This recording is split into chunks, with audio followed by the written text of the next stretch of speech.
Hi, I'm Patrick Aben, and this is my CS179J Senior Design Project. My project makes sure that you don't leave the house forgetting to turn off any lights or locking any doors.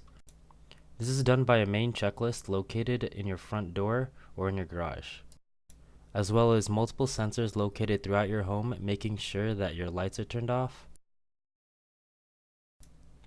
your coffee machine or other devices are unplugged,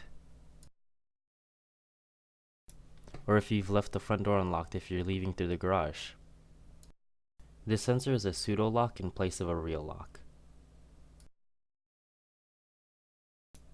Upon turning the system on, the checklist asks if you want to check the sensors.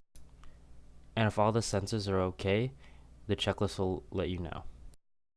I'll demonstrate each sensor one by one, starting with the light sensor.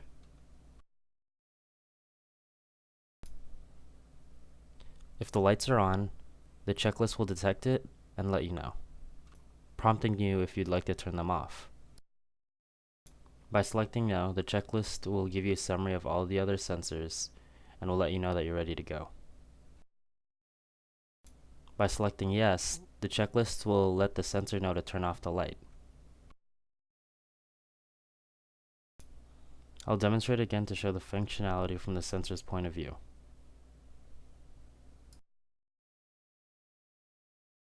The next sensor we'll look at is the lock sensor.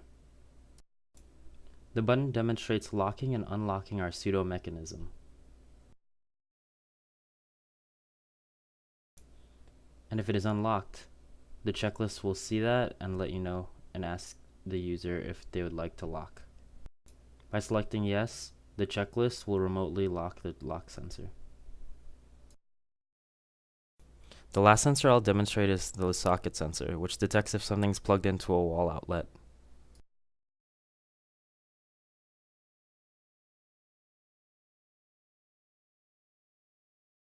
By blocking the two IR sensors, the socket sensor will think that there's something plugged in and will let the checklist know.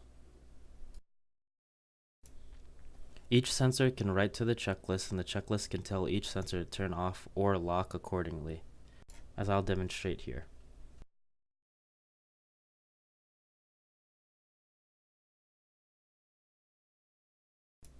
The checklist detects that both the light is on and the lock is unlocked, and by asking it to lock, the lock will lock and the lights will turn off. Now I'll explain how each component works. All the sensors communicate with the checklist through UCR, the lock and the socket sensor by direct wires, and the light sensor through Bluetooth. It's also important to note that the sensors connected through wires also have their ground pins connected as well. The first component I'll explain is the checklist. The checklist uses a 20 by 4 LCD screen and 3 buttons for user interface. On the back, we can see, like every other component, it is powered by 5 volts and uses an Aben 1284. On the left, you can see the Bluetooth HC05 module, which is the master that connects to the light slave module, which is the sensor that I will explain next.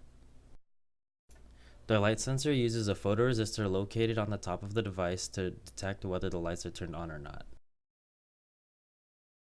The light sensor uses a stepper motor with a mechanism attached to it to turn off the lights placed beside.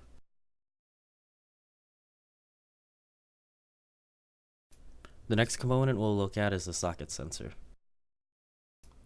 Here, the Aben 1284 is connected to an IR emitter and IR receiver. The two IR sensors are pointed at each other, and the signal is disrupted if anything is placed in between. The last component I'll cover is the lock sensor. Connected is a single button used to lock or unlock the device, as well as another stepper motor with IR receiver and emitter attached to the ends of it to tell whether the device is locked or unlocked. If the two IR sensors are facing each other, the device assumes that the mechanism is locked.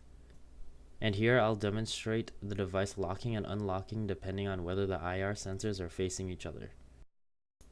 There's also a green LED that can be seen through the sensor that indicates whether it is unlocked.